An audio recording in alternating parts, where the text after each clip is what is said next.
Ní orúkọ ti bàbá ẹni tí ò bá ti fọ́lọ̀ ìfọ̀ṣọ́ ló máa san fáìlì o.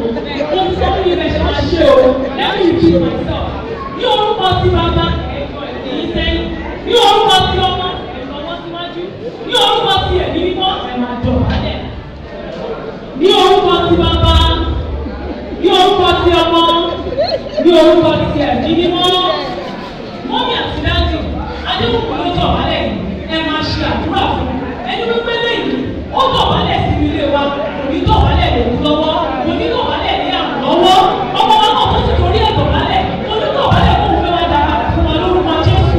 Ìfẹ́ tó wà ní àná àwọn méjèèjì tí wọ́n fi sọ wípé àwọn fẹ́ ṣe ìgbéyàwó Ọlọ́run á túbọ̀ jẹ́ kó máa gbòòrò sí ni ní orúkọ Jésù Olúwa wa.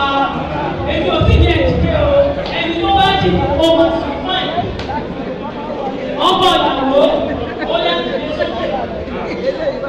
ọkọ ìyàwó dìde ọkọ ìyàwó dìde ọkọ ìyàwó dìde èèyàn ẹ̀ lálẹ́ ìfẹ́ ọkọ ìyàwó ó yá wo